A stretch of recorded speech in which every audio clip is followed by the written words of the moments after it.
টকশোতে প্রকাশ্যে হিন্দুরা বলতেছে এক একটা হিন্দুর বাড়িতে এক একটা মহিলার হাতে এক একটা অস্ত্র রাখার জন্য।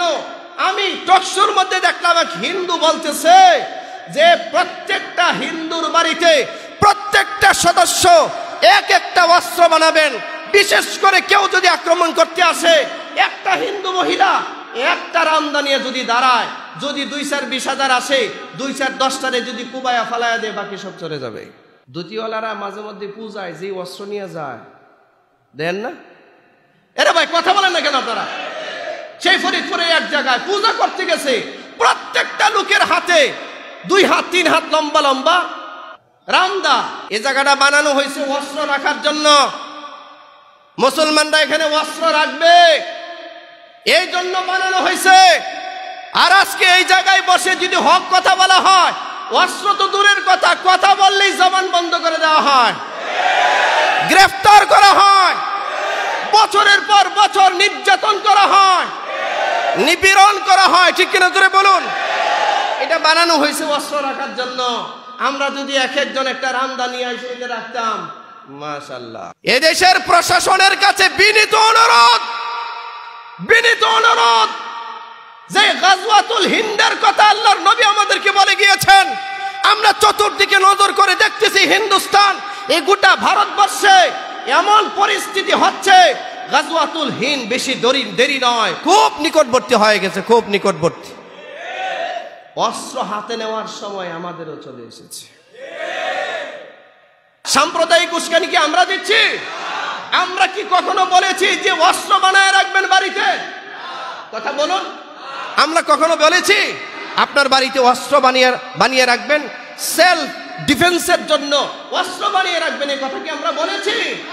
ওরা বলছি। সচেতন হন, সজাগ হন, নিজের অধিকার সম্পর্কে কথা বলতে শিখুন, অন্যায়ের প্রতিবাদ করুন, জালিমের চোখে চোখে আঙ্গুল রেখে কথা বলতে শিখুন। এটা শুধু আমার দায়িত্ব নয়, এটা আপনারও দায়িত্ব। এটা একজনের দায়িত্ব নয়, সবার দায়িত্ব। এটা শুধু মামুনুল হকের একার দায়িত্ব নয়, এটা সবার দায়িত্ব, সবার এটা সবার দায়িত্ব।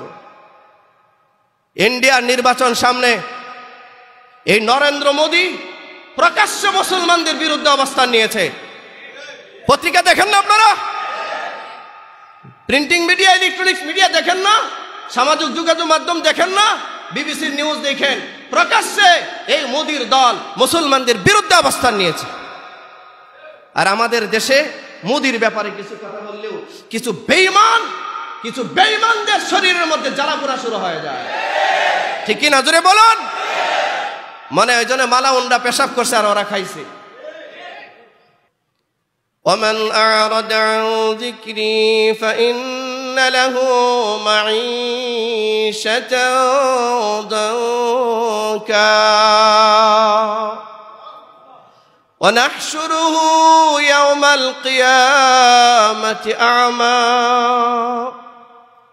আল্লাহ রাব্বুল আলামিন বলেন, আমার শরণ থেকে যারা মুখ ফিরিয়ে নেয়, অর্থাৎ আমার এই কোরআনের বিধিবিধান থেকে যারা মুখ ফিরিয়ে নেয়, আমার কোরআনের বিধান যাদের পছন্দ হয় না, আমি আল্লাহ এদের জীবন হায়াতের দনকা বানায় দিই, সংকুচিত করে দিই জীবন। বিশাল অ্যাপার্টমেন্ট আছে কিন্তু মনে সুখ নাই।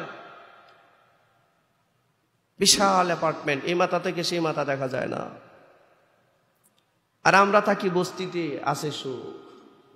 আলহামদুলিল্লাহ। বাড়িতে গিয়ে বললেন, জোরে বলেন, চিৎকার করে বলেন আলহামদুলিল্লাহ। সুখে থাকার জন্য ফিনল্যান্ডে যাওয়া লাগে না, সুখে থাকার জন্য আয়ারল্যান্ড নিউজিল্যান্ডে যাওয়া লাগে না, সুখে থাকবার জন্য আমেরিকা ইউরোপে যাওয়া লাগে না।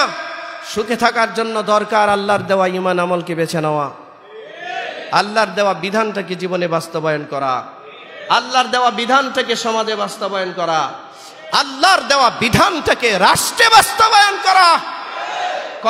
করেন বাস্তবায়ন করেন।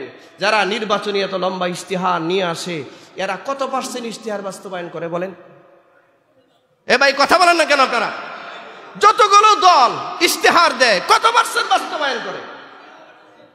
মিথ্যা আর ধোঁকাবাজের ইশতিহার।